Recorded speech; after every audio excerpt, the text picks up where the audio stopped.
objective oriented principle, pahami konsumen trend, consumer trend, tren konsumen, dan jangan takut untuk bereksperimen. Unboxing, ayo dengar rahasia agensi terbongkar. Unboxing tempat kita, digital dunia jadi nyata. Yang pakai bahasa Inggris ya? Nggak usah, jangan dong. Dari ini langsung aja lah, langsung kan ya. Langsung aja. Langsung kita panggil. Ntar dulu, kita ngobrol dulu. Kita ngobrol dulu. Memang Biar kayak di tempat lain lah. mesti harus gitu ya? Iya. Maksudnya- betul. Hari ini siapa nih mas yang akan datang nih? Hari ini nggak sesuai schedule sebenarnya. Nggak bisa gitu dong. Tapi untungnya untungnya kita apa? bisa nyulik. Nyulik. Ini berarti diculik nih. Terpaksa berarti dia Paksa. ya. Oke. Kita paksa dia. Kira-kira siapa nih yang bisa nyulik dia nih? Kayaknya Ya orang tertentu sih Orang biasanya. tertentu aja ya. Yang jam Iya. terbangnya udah tinggi biasanya. oke. Jadi kalau di skrip ini nih, aduh sorry. Dia ini kita nih nggak asing dengan dia karena dia ini ada di dunia digital strategi. Kayak udah pernah ketemu, emang udah pernah ketemu? Belum. Tapi kenapa di sini yang nggak asing ya? Tapi asing oke. Orangnya ini katanya sih kalau ngomongin campaign nih pasti mikirnya tuh udah bukan biar rame, Terus? tapi biar nyantol di hati dan pakai data dia. Oke. Gimana nih kita sambut aja berarti? Hah? Sambut dia. Silakan. Oke. Silakan. Silakan masuk Lutfi. Oke. Yo, selamat. Sehat Fi? Sehat, alhamdulillah. Ini Oh, kamu, ini dia. kamu kok mau diculik sih? Hah? Kok mau diculik? Iya sih. Kenapa ya? Ini Kira- mumpung lagi di Jakarta Iya. berarti ya? Ya mumpung lagi di Jakarta sih. Tapi tadi diculik karena katanya di sini ada banyak makanan sih. Tapi ternyata nggak ada sih. Oh ya udah habis ini ya. Oh iya, habis siap, ini. Lagi Tenang. dipesan sama Mas Agus. Oke. Tenang, nanti ada kopi yang nggak ada Oke. di Bandung. Oh, apa tuh? Oke, ada pokoknya. Oke, boleh. Ada. Apa nih? Aduh gue. Pi, gue mau nanya nih. Oh, langsung pertanyaan nih. Langsung aja. Oke, siap boleh. Kan tadi udah sehat kan? Alhamdulillah sehat. Makan udah? Udah. Alhamdulillah. Gimana berarti. kalian juga udah sehat? Alhamdulillah nih. Alhamdulillah, Udah. ya. Pokoknya udah. Oke nih. Langsung lah. ya udah. Gue sebenarnya kan gue base-nya kan gue developer kan. Iya mas. Tapi gue pengen bikin konten sebenarnya. Oh, Ini gue tertarik nih dengan bahasan ini nih. Tertarik apa penasaran? Biasanya penasaran. Penasaran. Nah sekarang nih semua orang bikin konten nih. betul. Main tenis bikin konten. Ya. Betul. Main pedal bikin konten. Betul. Nah bahkan nih yang bukan brand aja bisa lebih viral dari brand gitu. Iya itu bener banget tuh. Nah Kayak sebagai ini nanti apa? viral nanti. viral. Amin. Amin. Nah nih sebagai digital strategis, lu ngelihat fenomena ini gimana nih? Fenomena kayak Oh. dulu-dulu di Trans TV. Oh iya benar. Ya, oke. Jadi fenomena ini ya. Fenomena oke. Fenomena orang-orang sekarang bisa ngonten gak cuman brand gitu ya. Nah menurutku ya ini lebih ke trennya aja ke depannya. Karena dulu kenapa cuman brand doang yang bisa ngonten? Karena dulu kan saluran TV itu cuman dikit gitu, terbatas gitu. Sekarang kita bikin media gampang banget. Gue tinggal buka Instagram, daftar akun, jual data-data gue langsung bisa bikin media gue sendiri gitu. Jadi gampang banget untuk bisa bikin media. Makanya orang-orang tuh jadi gampang banget untuk bikin konten. Nah tapi karena itu juga konten yang kita lihat tuh kadang-kadang sering aneh-aneh gak sih? Maksudnya banyak banget dan aneh-aneh banget gitu. Kayak random aja dan asal nggak gitu ya? asal banget gitu. Nah padahal sih menurutku sendiri ya konten tuh nggak harus banyak banget gitu sih kalau misalnya kita pengen bikin konten ya. Maksudnya Apa banyak apa frekuensinya gitu ya ya? frekuensi yang nggak usah mentingin kuantitas gitu.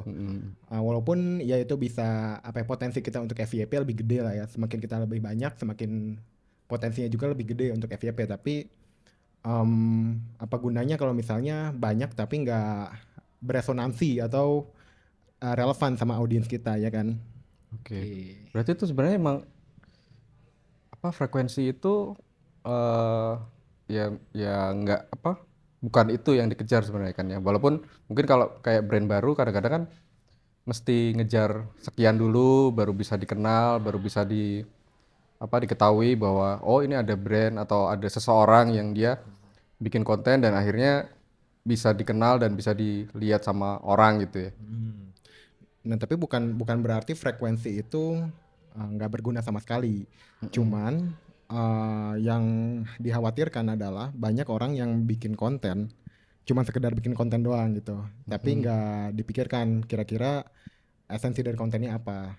Jadi kalau menurutku pribadi sih aku bakal munafik banget kalau bilang frekuensi itu nggak berguna karena Tetap perlu ya. Iya tetap karena gini, semakin kita nargetin sesuatu itu semakin gede potensi kita bisa kena gitu. Ya kan kayak algoritma FYP juga gitu kan. Kita bikin 1 kali doang versus kita bikin 10 kali, peluang kita bisa FYP itu lebih gede kita 10 kali kan. 10 kali. Jadi bohong banget kalau gue bilang kuantitas itu nggak berpengaruh. Nah tapi apa sih kalau lu bikin kuantitas tapi isinya tung sahur doang kan nggak nggak gimana gitu maksudnya. Jadi Tapi tetap kayak harus gitu tuh kadang-kadang ya yang nyantol emang kayak gitu ya. Iya, Kadang-kadang ke konten-konten yang bombastis itu kan cepet banget tuh ya. ya tung sahur emang bombastis ya tapi apakah itu beneficial untuk pembuatnya? Oke, dia sekarang kan bikin copyright ya. Tung sahur dia bikin copyright. Tapi kalau misalnya sebenarnya itu tergantung tujuan kalian sih. Kalau tujuan kalian emang pengen cepet gede akunnya, terus misalnya tujuan kalian tuh emang pengen bikin akun gede, udah itu dijual ke black market itu oke lah nggak apa-apa.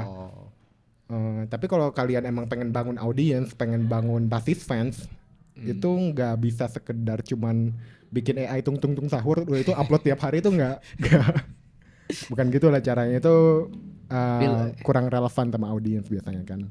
Berarti lu mungkin lebih pengen berguna bagi orang lain juga gitu. Bukan cuma berguna tapi lebih ke mengarahkan membangun persepsi kita itu seperti apa ke orang lain gitu. Jadi bukan cuma sekedar ngarahin tapi ada arahan yang terpikirkan gitu. Ini tuh tujuannya ngapain gitu. Ada intensinya lah gitu maksudnya. Oke. Tapi jangan ngasal cuy kalau bikin skrip, bikin konten.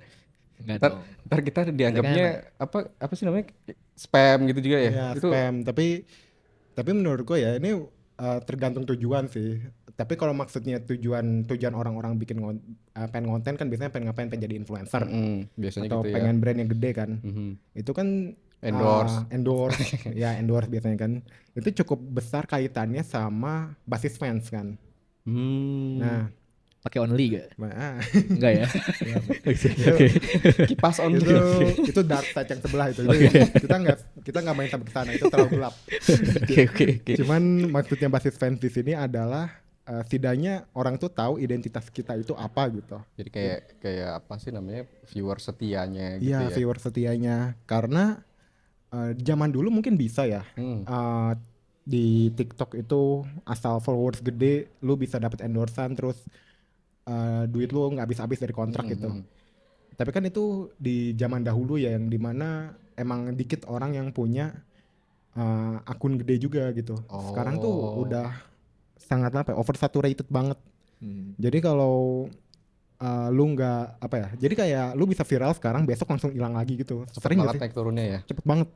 Makanya kalau nggak ngebangun dengan strategi yang baik, nggak mikirin gitu hasil akhirnya pengen dilihat sebagai apa, itu ya bakal cepat tenggelam juga gitu.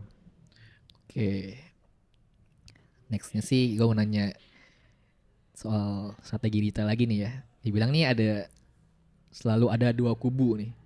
Yang percaya sama data dan yang percaya sama insting kreatif. Nah, lu sendiri nih condong kemana nih, Vi? Kalau gue sih menurut gue pribadi ya, dua-duanya itu punya fungsinya masing-masing. Gue suka sama kata-katanya Yori Sebastian kalau pada tahu. Itu tuh yang itu manajer Hard Rock Cafe dulu. Dia tuh pernah bilang logika itu dari manusia, insting itu dari Tuhan. Jadi dua-duanya itu sama-sama penting. Kenapa penting? Karena gini loh, manusia oke lah bisa berlogika, bisa bikin di otaknya itu bikin skenario kausalitas gitu kan. Jika ini maka ini, oke bisa. Tapi saat membuat keputusan, insting itu bukan berarti kita beneran ignore banget gitu. ada apa ya, kita tuh emang dirancang sama Tuhan untuk bisa berinsting dan bisa bertahan hidup juga. Jadi kalau pengen ibaratkan gini loh, data itu tetap penting. Uh, tapi data itu kan sebenarnya itu adalah cara kita melihat kenyataan di lapangannya seperti apa gitu. Misalnya kenyataan di lapangannya adalah audiensnya lagi suka seperti ini karena datanya lagi kayak gini gitu. Itu contohnya. Itu kan kenyataan yang kita lihat. Itu kita pakai logika dan data. Tapi saat kita ingin coba pakai insting, itu tuh sangat berguna jika kita pertama ingin bikin sesuatu yang baru, atau yang kedua kita bisa bikin sesuatu yang lebih relevan dengan manusia. Karena tuh kayak ya natural gitu ya. iya natural, karena ya kita sebagai manusia kita udah bisa mengobservasi gitu, dan secara alamiah kita udah tahu gimana yang harusnya kita lakukan dengan manusia lain yang bahkan tidak bisa dibicarakan oleh data gitu. Jadi sama pentingnya, ibaratnya gini nih, data itu kan penting untuk kita ngelihat kenyataannya seperti apa. Itu ibaratkan Kayak data data itu kayak marketnya gitu ya. itu tuh kayak bahan-bahan di pabrik gitu, Oke. bahan untuk pembuatan. Sedangkan insting itu kayak mesin yang ngolah bahan-bahan yang tadi yang datang. Oke. Jadi data itu dipakai dulu untuk bahan-bahan, lalu diolah oleh insting, dan pada akhirnya akan menghasilkan solusi yang cocok sama tujuan kita apa gitu. Itu makanya aku bilang data sama insting itu sama-sama pentingnya, karena nggak bisa dipisahin. Kalau datanya jelek gitu, insting kita ngawur ya. Aku mikirin apa aja, aku nggak tahu kenyataan seperti Iya apa. sih, Ya udah aku betul, mikirin betul. kayak Iya, akhirnya kan persepsinya diri sendiri kan. iya, kayak oh menurutku majalah masih relevan saat ini gitu, majalah normal Cetak kan, gitu majalah ya? cetak. Kita nggak tahu kenyataan, orang-orang udah nggak konsumsi majalah lagi. Tapi kita punya insting itu, tapi karena kita punya insting itu tanpa tahu kenyataan yang ada dari data, nah kita langsung aja asal. Langsung sikat aja. Tapi kalau Produksi kita terus. tahu data gitu, kita tahu apa yang lagi tren sekarang, terus kita pakai insting kita, oh yang lagi tren ini, terus kira-kira kita pakai insting kita sebagai manusia gitu. Sebagai manusia, observasi kita terhadap lingkungan juga gitu, Lingkungannya. Oh ya. itu gimana sih kita bisa bikin solusi yang manusia banget, beda banget, tapi sesuai sama tren. Jadi kombinasinya itu harus Iya. bagusin gitu. Oke. Semua kadang-kadang itu kan ya apa ya, apalagi di dunia kreatif gitu. Yang mungkin lebih cenderung ke visual, lebih ke art gitu kan, kadang-kadang ya berarti lebih banyak main ke insting atau naluri gitu ketimbang apalagi ngelihat data yang bisa jadi itu sebagai ini kayaknya menghambat nih atau ini membatasi ruang gerak.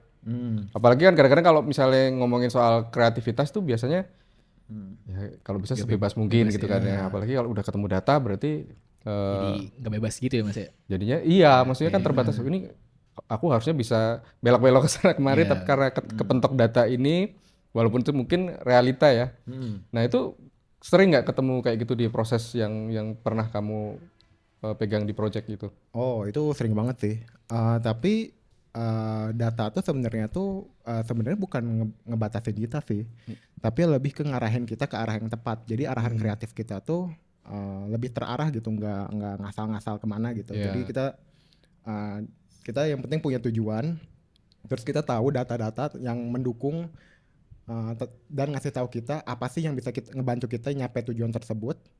Udah itu baru insting kreatif kita bermain untuk bikin sesuatu yang beda, solusi yang beda, yang bisa bikin kita stand out gitu. Iya.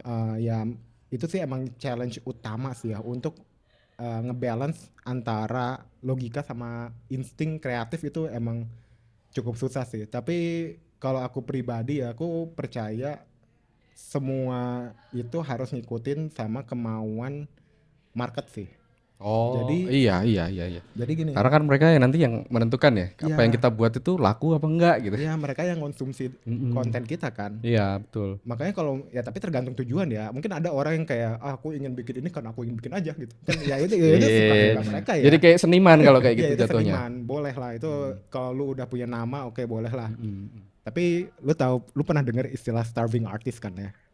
Kayak gimana tuh? Itu tuh kayak itu tuh kayak orang-orang pada bilang kalau artis atau seniman itu emang banyak yang lapar karena nggak bisa ngejual karyanya. Iya, mungkin Itu karena kan mungkin terlalu idealis ya iya mereka itu ya. terlalu idealis, tidak mau mendengar market.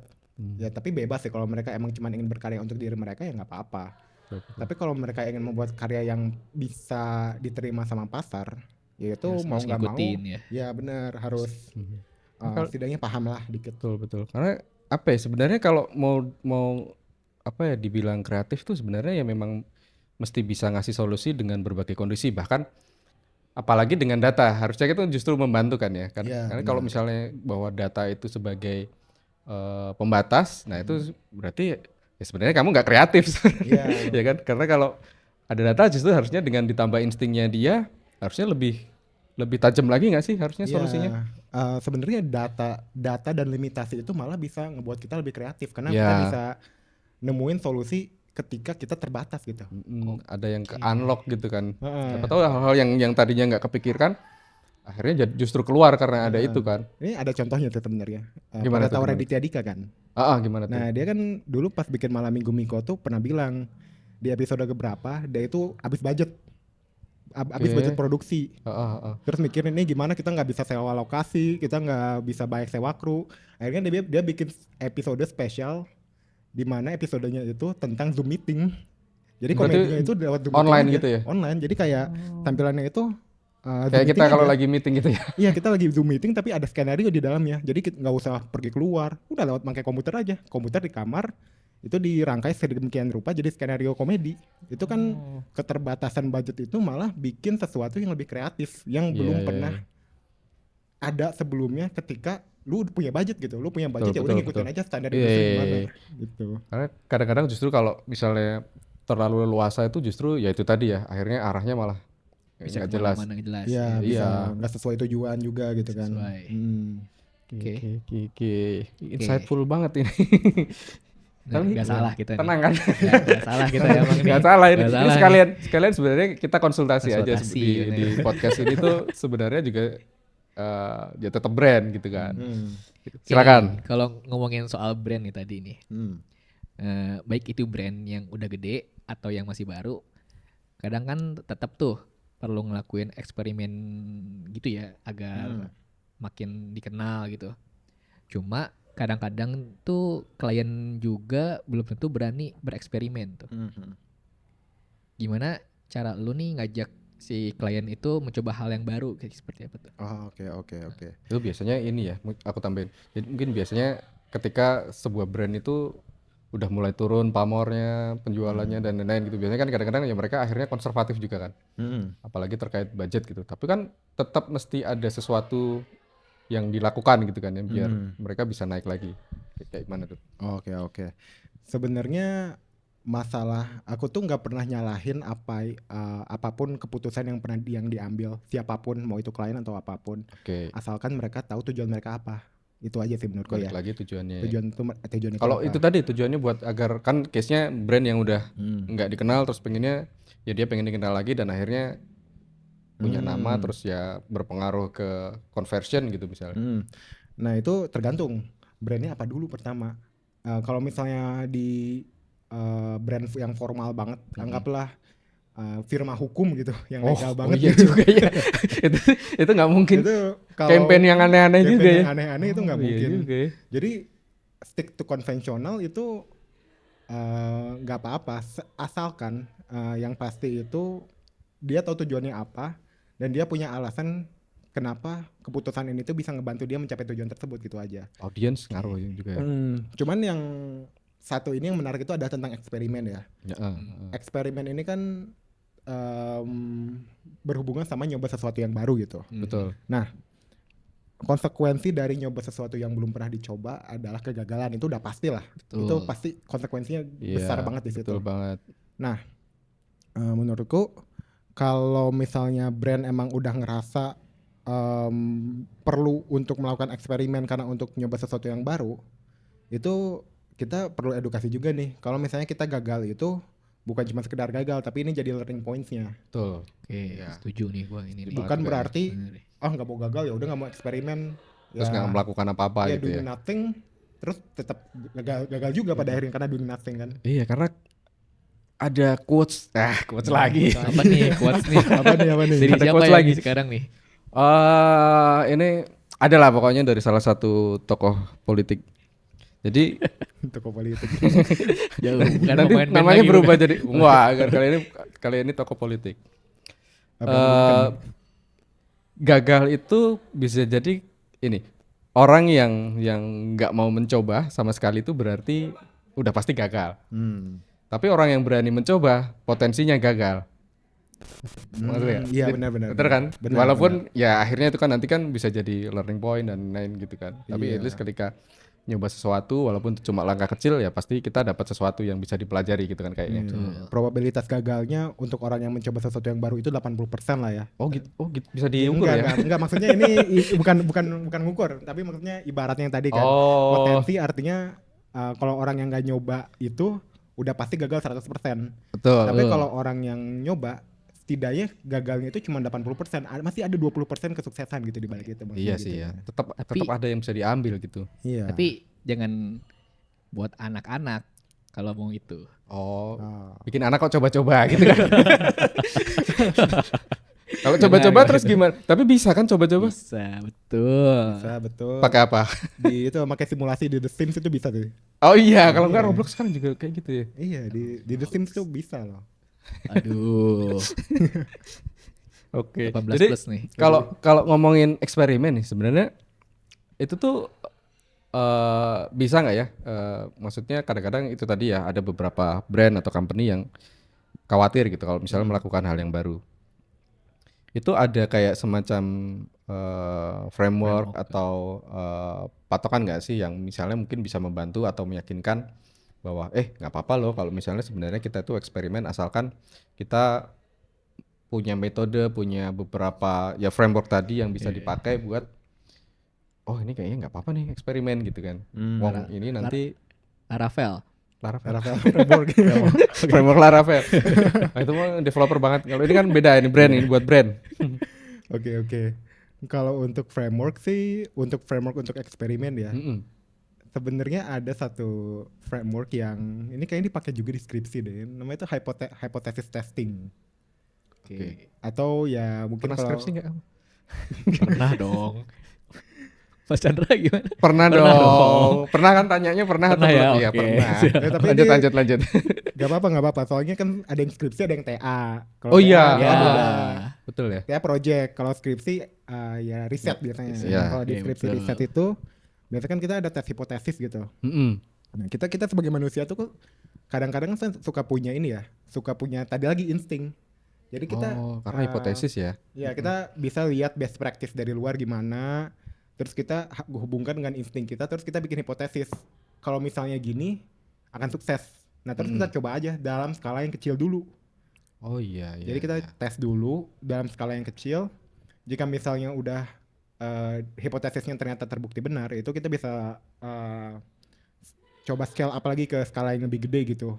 Tinggal untuk nambahin kesuksesannya. tadi ya data-data itu kalau perlu ya. Ya, jadi setidaknya kalau misalnya kita pengen eksperimen, mulai dulu dari yang kecil dulu banget gitu, yang nggak Oke. ngeresikoin bisnis misalnya, yang nggak ngeresikoin brand, ataupun nggak ngeresikoin hal yang besar lah. Makanya di tesnya itu dalam skala kecil dulu aja. Baru nanti kalau udah sukses, terbukti sukses, baru digedein dikit-dikit lah. Gitu. Biasanya ada yang begitu sih. Iya. Oke. Mau tanya apa? Mumpung orangnya di sini loh. Oh, Nanti kalau udah ngomongin- pulang lagi ke Bandung susah ini nanti. Ini ngomongin strategi digital lagi nih. Kita tuh sering lihat brand itu fokus di konten media sosial.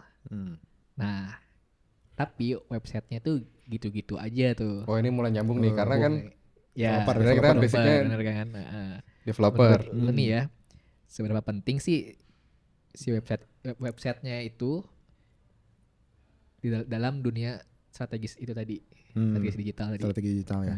Nah, sebenarnya menurutku pribadi ya, nggak semua bisnis dalam segala skala itu butuh website. Waduh. Karena ini ntar. Nggak laku dong. Bentar. Bukan gitu. Oh, bukan. Bentar. Gimana itu? Karena misalnya aku jualan bikin apa ya? bikin Gado-gado. toko kelontong lah, toko kelontong. Gado-gado ada gak? Itu udah diambil yang lain kemarin. Misalnya aku emang Toko punya, kelontong. emang udah punya niat pengen bikin toko kelontong lokal, Oke. konsumennya ya udah sekitar komplek Sekitar aja. rumah. Oke. Bikin website itu overkill menurutku. Oh iya. Karena tujuannya gitu. Tapi kalau misalnya toko kelontong itu ingin scale up, ngejangkau semua lokasi, semua daerah, website itu bisa jadi salah satu touch point digital yang penting. Maksudnya kayak ibaratkan website itu tuh kayak toko digital kalian gitu, yang bisa diakses dari mana aja asalkan punya device dan internet, HP Yeah. atau laptop kan. Betul. Nah, kalau misalnya aku bikin toko kelontong gini, awalnya cuma pengen jual sekitar komplek aja, tapi tiba-tiba ingin nge-scale up bisa jual seluruh Indonesia, ya paling gampang bikin website daripada E-commerce gitu ya. ya bikin e-commerce atau bikin website dulu daripada bikin toko kelontong lebih banyak kan. Itu lebih banyak Oh investasinya iya. kan. Betul. Modalnya lebih gede jadinya Iya nanti. lebih gede. Paling ya nanti dia ini ya, kalau sekarang tuh lebih mainnya ke gudangnya yang digedein gitu ya. Karena kan display ya mungkin ya Display ya cukup website aja. bisa. Website aja gitu. Ya benar. Jadi website itu kalau misalnya untuk bisnis yang emang ingin scale up itu penting untuk jadi touch point pertama, karena bukan touch point pertama lah, touch point utama. Jadi semua informasi tentang brand lu atau tentang produk-produk yang lu jual atau tentang company lu itu bisa masuk ke website dan itu bisa narik audiens lebih banyak gitu untuk bisa beli atau untuk bisa setidaknya ngobrol dulu sama kita gitu untuk kenal lebih dalam. Gitu. Walaupun kadang-kadang kan ini kalau misalnya ngomongin usaha yang nggak jualan tadi ya, kayak misalnya mungkin service gitu misalnya. Dia jualannya service. Itu berarti kan kalau kaitannya sama campaign, ya sebenarnya dia bisa aja nggak perlu website kan. Yang penting selama dia di sosmednya itu kenceng, dia tahu kalau misalnya brand ini tuh memang punya service ABCD gitu. Jadi kalaupun nggak pakai website itu sebenarnya masih bisa nggak kayak gitu? Oke. Jadi lagi-lagi ya tergantung lagi bisnisnya itu kayak gimana. Kalau misalnya bisnisnya cukup puas untuk jadiin social media sebagai touch point mereka, ya mungkin website nggak terlalu dibutuhin. Tapi kalau misalnya bisnisnya itu perlu interaksi user yang kompleks gitu, misalnya perlu untuk ngobrol sama adminnya secara Customernya service ya. lewat customer service yang lewat live chat, atau misalnya Inquiry gitu ya. inquiry, ya benar, buat ngumpulin leads, atau misalnya kontennya itu sangat banyak, itu banyak case study, banyak publikasi-publikasi, misalnya firma hukum tadi itu misalnya dia udah ngepublikasiin banyak case study gitu tentang hukum. Itu kan kalau di website itu gimana cara navigasinya kan nggak enak ya. Iya ya. Jadi harus, dan kalau di web tuh mungkin penyajiannya ketimbang di sosmed juga akan lebih leluasa kan ya. iya, di website tuh jadi bisa dikategorisasiin, terus user juga kalau pengen cari sesuatu lebih gampang daripada kalau di sosmed kan ya kalau cuma sekedar layanannya dikit dan nggak perlu banyak hal untuk nge-convince orang mungkin masih bisa. Tapi kalau misalnya bisnis udah sampai ke skala tertentu, bikin website itu setidaknya perlu dikonsider untuk jadi salah satu metode untuk scale up bisnis lah. Berarti website masih laku cuy. Cuma memang kadang-kadang ya tergantung cara bikinnya sih ya. Iya benar. Jadi web itu memang masih ini ya, masih jadi salah satu alat konversi juga sebenarnya ya. Iya benar tuh ya. Ada khususnya untuk B2B ya, yang mana biasanya kan keputusan konsumen itu ngelihat dari misalnya case study yang sesuai sama perusahaan dia kayak gimana, misalnya kayak perusahaan konsultan ingin cari tahu nih suatu bisnis, ini konsultan itu pernah ngerjain case study apa sih, itu kan bisa ngelihat di websitenya. Terus perusahaan-perusahaan yang kayak gitu tuh masih butuh website sih daripada sosial media juga sebenarnya kan. Betul. Iya ya, masih perlu lah ya. Masih perlu lah. Mau tanya apa lagi? Apa ya? Kalau dari sisi konten, sisi konten, balik lagi berarti ke website tadi ya, Iya. ya kan? Kita kan kerjaan Ini kita website ya. bikin Kita website. mencoba menggabungkan nih, Vi. Oke, oke. Berarti tuh kalau di apa namanya di sisi konten terus di website tadi, berarti tuh nggak cukup cuma ada tentang kami atau layanan kami gitu berarti. Nah, lagi-lagi nih, tujuannya apa lagi? Kalau misalnya tujuannya cuman sebagai katalog Hmm. dan puas dengan itu, ya udah nggak apa-apa, go with it aja. Tapi kalau misalnya brand itu ingin bikin sesuatu yang beda gitu, ingin bikin suatu diferensiasi, perlu juga untuk diconsider hal-hal lain untuk dimasukkan ke dalam websitenya. Misalnya kayak homepage yang bisa menceritakan brand story itu sendiri, atau Oke. misalnya bukan cuma layanan kami tapi juga bisa ceritain tentang success story-nya seperti apa. Itu kan ada bisa bikin artikel juga di website kan, dan ada list-list success story dan juga case study-nya juga. Jadi lagi-lagi menurut saya emang tergantung apa kebutuhannya dan tergantung konsumen dari suatu brand itu mempertimbangkan apa sebelum beli produk atau jasanya gitu. Yang mana itu bisa ditampilin di website nih, pertimbangan-pertimbangan tersebut biar ngebantu konsumen itu bisa baca-baca dulu Ya, sebelum makin yakin ya sama. sebelum beli dan makin yakin gitu untuk beli. Oke. Ya. Terus ini ya kadang-kadang aku suka mikir gini.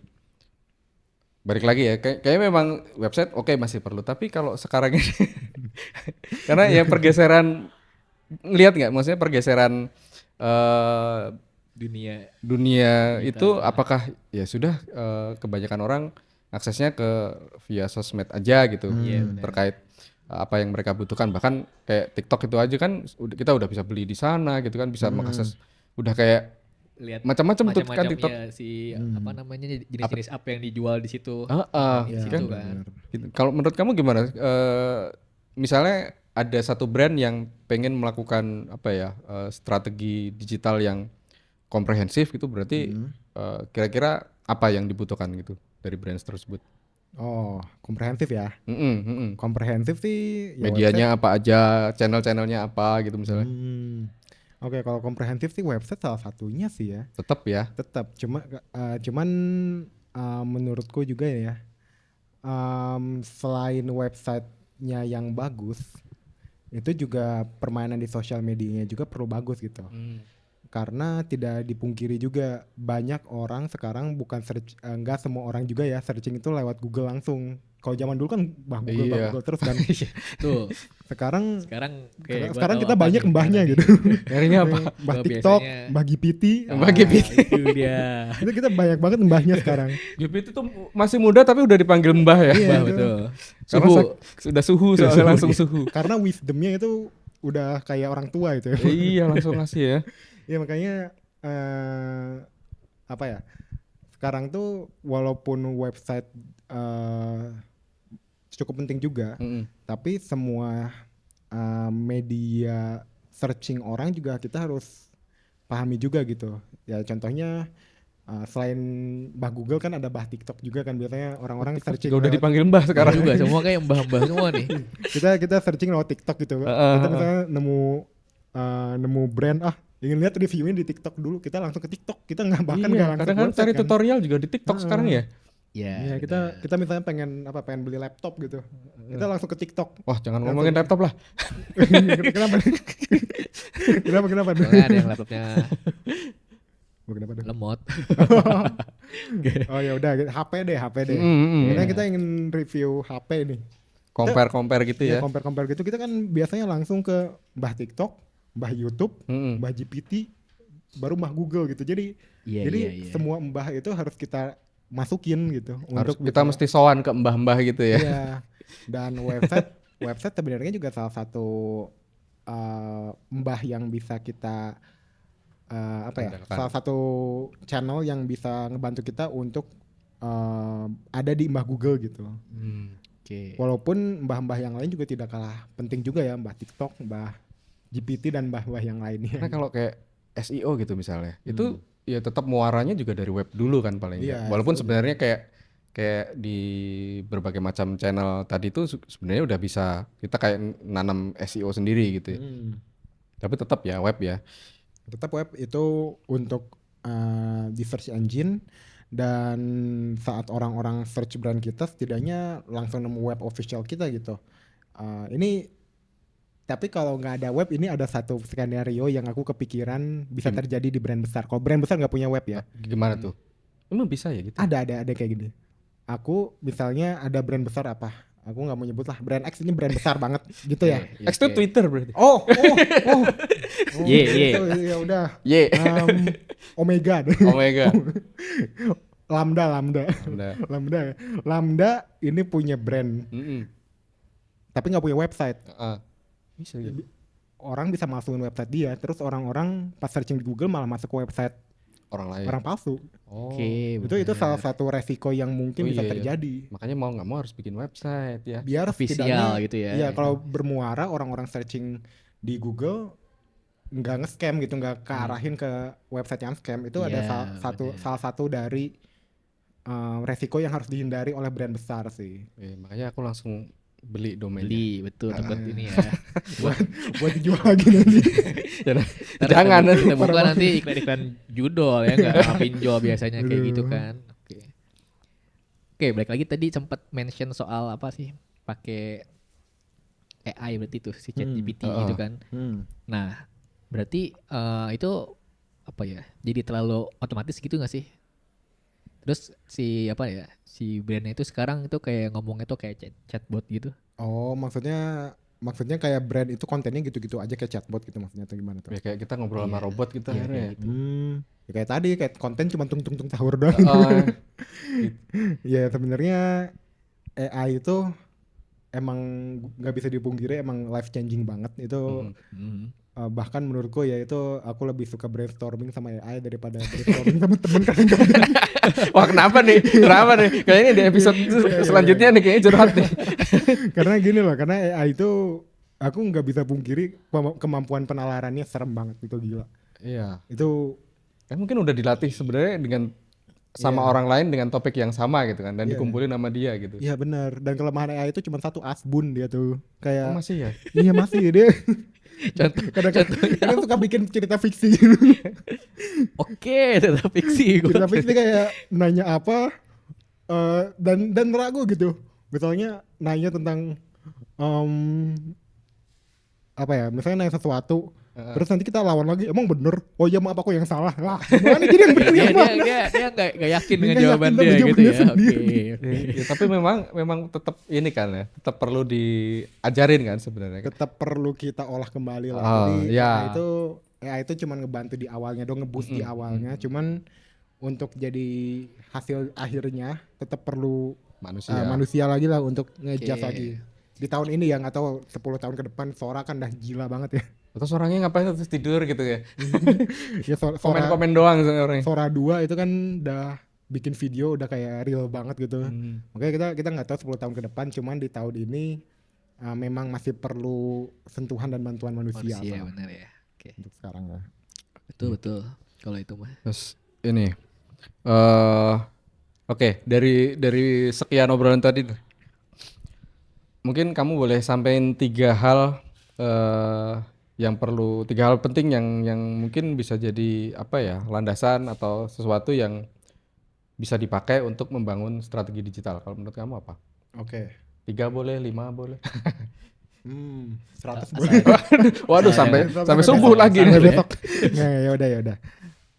Yang pertama, yang paling penting menurutku adalah objective oriented principle, yaitu Kayak apa tuh?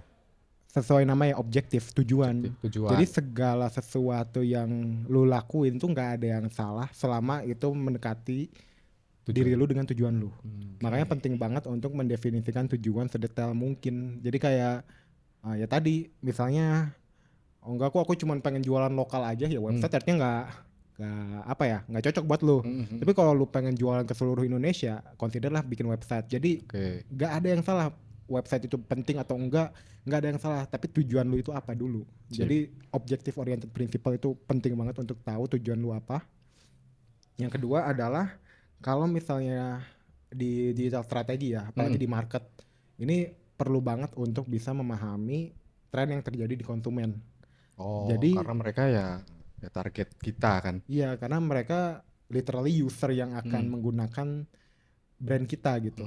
Jadi pahamin apa yang mereka butuhkan, pain points mereka apa, bahkan behavior tersembunyi yang mereka pun gak sadarin itu kalau bisa cari aja gitu. Iya. Yang bisa ngebantu kita untuk bisa bikin strategi digital yang lebih baik. Dan yang ketiga, yang terakhir itu adalah jangan takut untuk eksperimen yang tadi. Oh, berarti tetap perlu itu. Perlu untuk eksperimen Iya. karena lagi-lagi kan tadi Jangan seperti coba-coba quotes, itu. quotes Mas Chandra Jangan itu. coba-coba itu. Kecuali yang itu. Iya. Oke, quotes yang Mas Chandra tadi. Oh iya, quotes dari politikus siapa itu kalau boleh tahu tuh? Ada deh. Ya itu Nanti ya. berubah namanya jadi totpol ini nanti.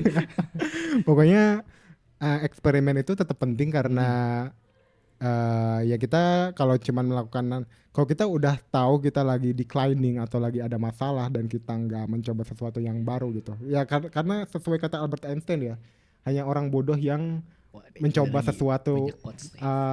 berharap sesuatu berbeda akan terjadi padahal dia hanya melakukan hal yang sama. Itu kan Iya, betul. makanya eksperimen itu penting dan kita harus toleransi kegagalan di eksperimen. Yang penting kegagalannya itu dibikin resikonya itu seminim mungkin dulu. Jadi nggak usah langsung invest gede banget itu pinjol gitu, pinjem ke Waduh. bank gitu untuk Iya, bikin itu. campaign marketing. Bahaya banget gitu. itu mah. Iya, benar. Jadi misalnya kita belum pernah bikin Facebook Ads gitu. Ya udah coba dulu eksperimen kecil dulu, misalnya 50.000 dulu untuk tes dulu. Jangan langsung Facebook Ads bagus nya invest 100 juta ambil dari pinjol. Semua Ternyata nggak ada yang beli gitu. ternyata CPC-nya cost per kliknya naik, gak jelas gitu harganya, biddingnya salah, audiens yang datang itu nggak cocok gitu, targetnya anak kecil yang datang lansia gitu nggak ada yang tahu. Iya, jauh banget jauh ya. Itu kan investasinya Sayang banget ya. jadi sayang banget. Jadi nggak apa-apa untuk eksperimen, tapi perhatikan juga untuk bereksperimenlah dengan resiko yang kecil gitu. Terukur gitu ya. Terukur. Jangan resikoin semua investasinya, langsung skalanya kecil aja dulu. Ya jadi 3 itu ya, objective oriented principle, pahami konsumen trend, consumer trend konsumen, dan jangan takut untuk bereksperimen. Oke. Kadang-kadang memang untuk bereksperimen juga butuh apa ya? Butuh mental juga Mental, kan. benar. Betul. Benar. Karena Keluar dari dunia nyaman itu kan nggak mudah gitu kan. Tidak biasa, karena tidak biasa jadi belum nyaman lah untuk melakukan hal yang di luar kebiasaan. Kadang-kadang bener juga kalau misalnya itu tadi yang dari Einstein itu, orang kita berharap akhirnya ada perubahan sendiri dengan sesuatu yang sudah kita kerjakan seperti biasanya gitu kan. Padahal kan itu kondisi udah kayak gini konyol itu benar ya. mesti ada sesuatu yang baru gitu kan yang Ubah harus dikit lah, dilakukan. setidaknya ada adjustment dikit gitu Ya, eksperimen. betul. Kalau enggak makin ketinggalan. Benar. Sebenarnya mirip-mirip kayak Apa? Kayak apa? modding. Tadi gue yang 3 hal tadi ada objek ya. Nah, Oke. Kalau di gue object oriented programming. Oh iya, penting gitu. itu- Nyambung ya kayaknya. Nyambung ya. Gitu kan. Oke, kirain mau nyenggol mana gitu kan. Tidak, gue ke situ aja. Oke, hari ini insightful banget nih Mas ya. Iya. Gua Ya ini kebetulan banget sih. Thank you Lutfi udah mau diculik ke sini. Oh, iya. Karena ini ya podcast ini kan sebenarnya juga brand juga sebenarnya kan. Salah satu bentuk eksperimen juga sebenarnya, makanya. Ya. tuh kecil-kecilan. Ini kita Kecil-kecilan. menggunakan teorinya si ini. Siapa Apa? namanya? Raditya Dika. Oh yang tadi. Budgetingnya nggak ada malah ya kita ya. Iya, kita kan patungan. Jadi biar gak kemana-mana, biar kreativitas kita terasah terus. Fokus bikin materinya dulu. Materinya dulu. Tuh, pakai apa? Oke. Hah? Pakai apa bikin materinya? Kan sekarang udah era AI ya, itu udah nggak bisa dipungkiri lagi. Karena itu sangat membantu kan. Yang penting kan pasti ada diolah kembali kan. Tuh. Iya betul. Tidak Karena mentah-mentah dengan gitu. jumlah orang yang cuma segini, ya mesti memakai tools yang ada juga gitu kan. Dan ternyata membantu, ya udah dipakai Iya. aja. Kalau menurutku sih gitu. Gue terakhir mau nanya, menurut penglihatan lu nih di masa depan, unboxing nih akan seperti apa nih? Wah, Waduh. ini kayak Gua bakal diakui Sisi close the door sih. Waduh. Wey. Amin. Amin. Halo Om Deddy, Amin, amin.